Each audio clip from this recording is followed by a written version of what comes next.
Welcome back to Bookshelf O, Chapter 3 of the famous 5 book, number 1, 5 on a Treasure Island, written by Enid Blyton. Chapter 3, A Peculiar Story and a New Friend.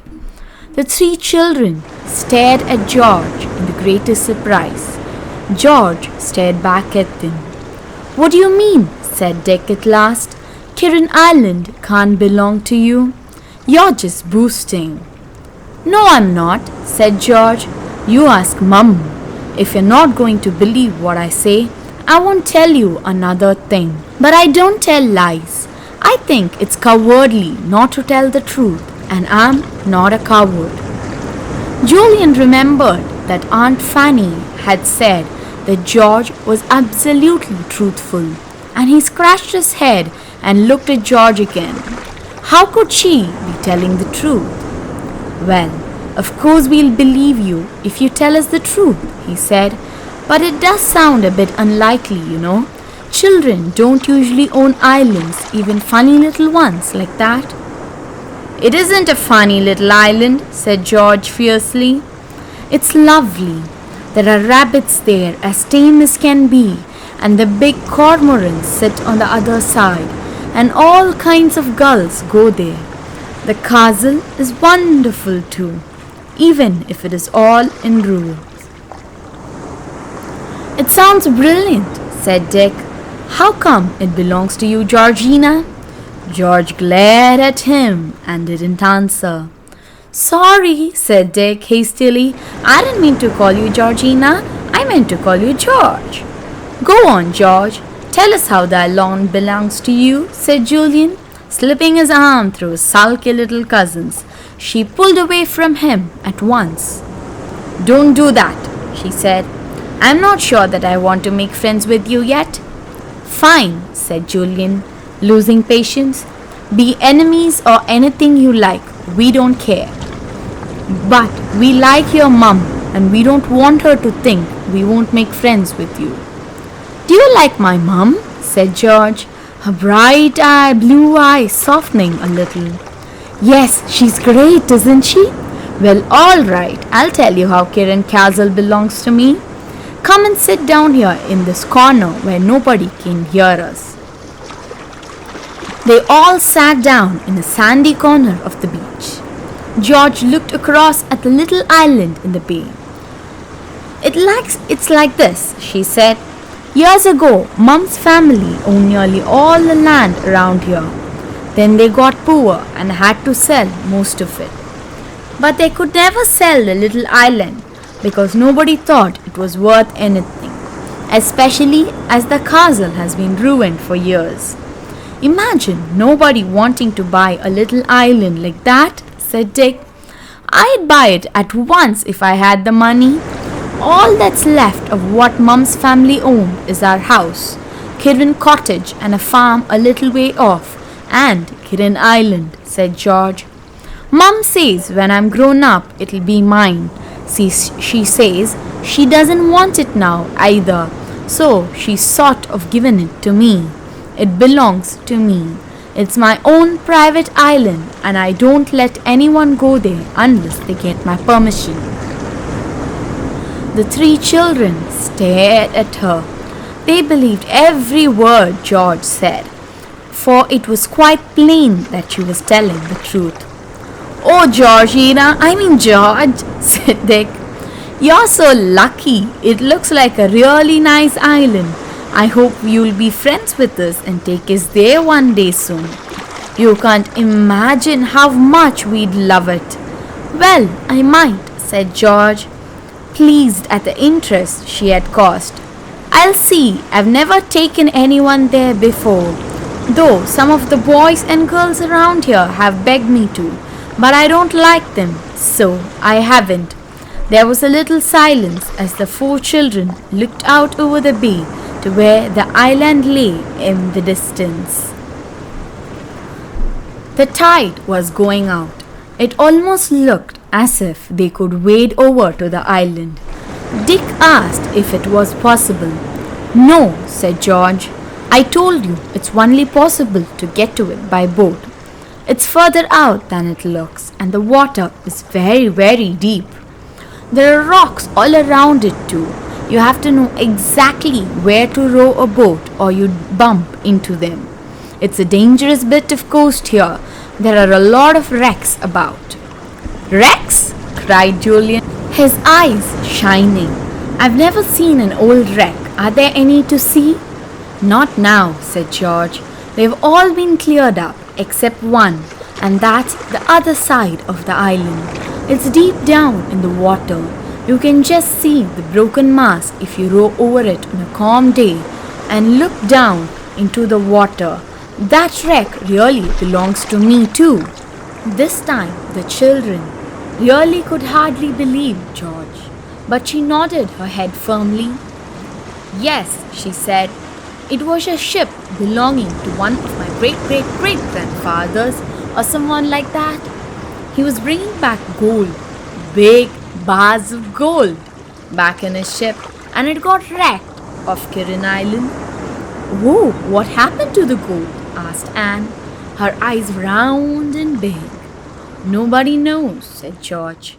I expect it was stolen out of the ship. Divers have been down to see, of course, but they couldn't find any gold. This does sound exciting, said Julian.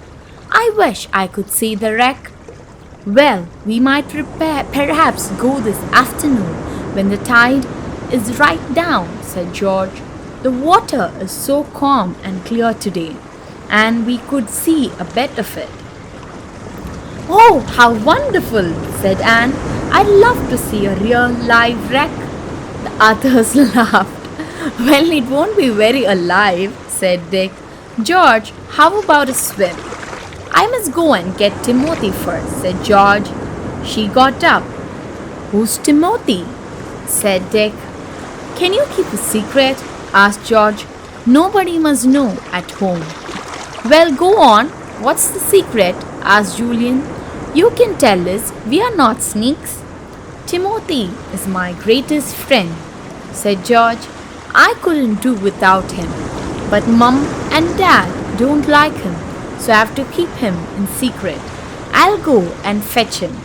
She ran off up the cliff path. The others watched her go. They thought she was the most peculiar girl they had ever known.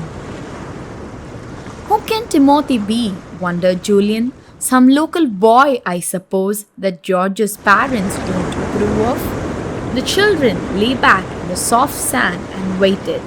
Soon they heard George's clear voice coming down from the cliff behind them.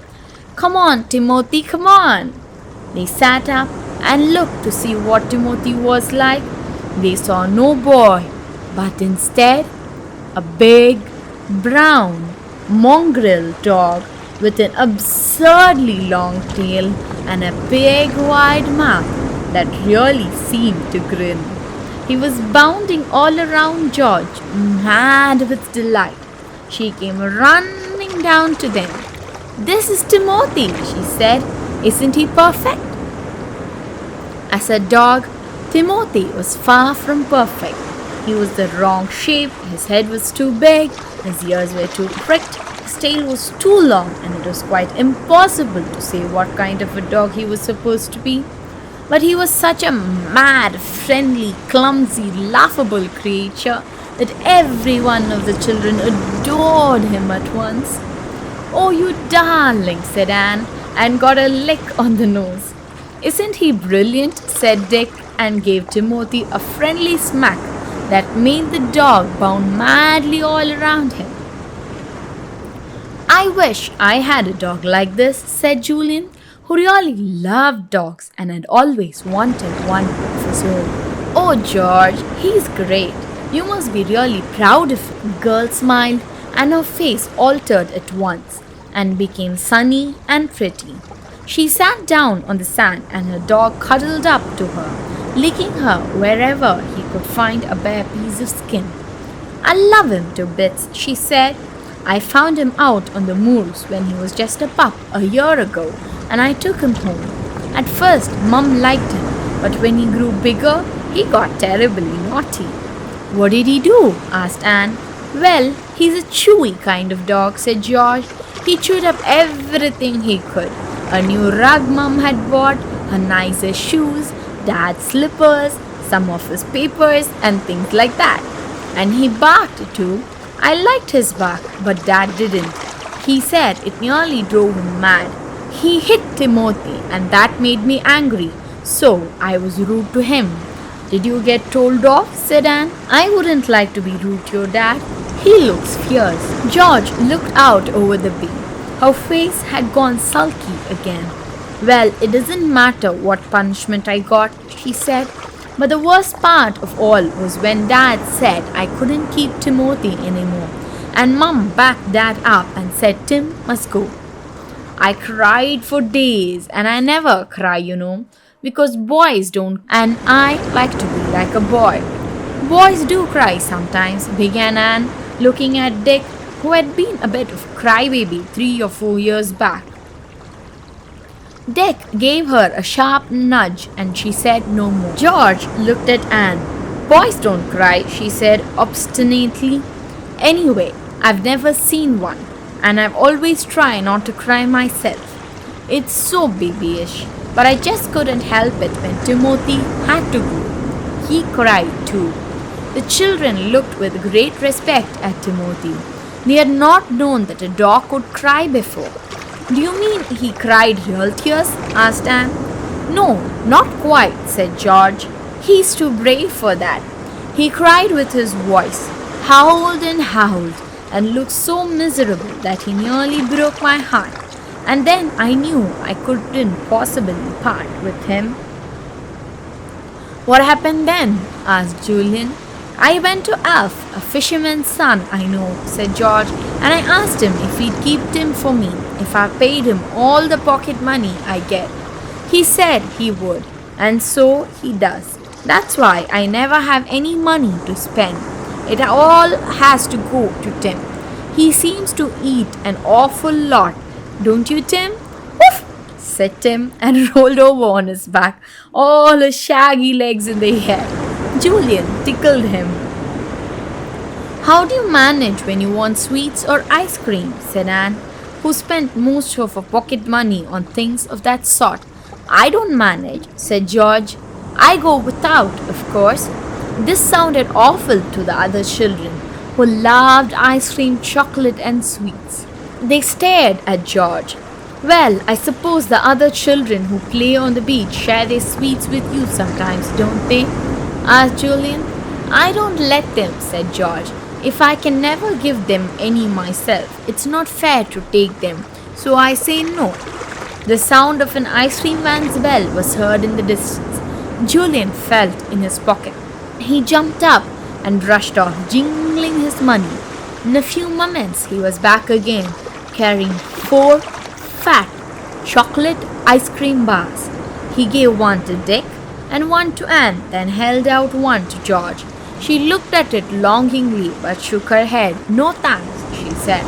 You know what I just said? I haven't any money to buy them, so I can't share mine with you, and I can't take any from you. It's mean to take from people if you can't give even a little back. You can take from us, said Julian, trying to put the ice into George's brown hand. We are your cousins.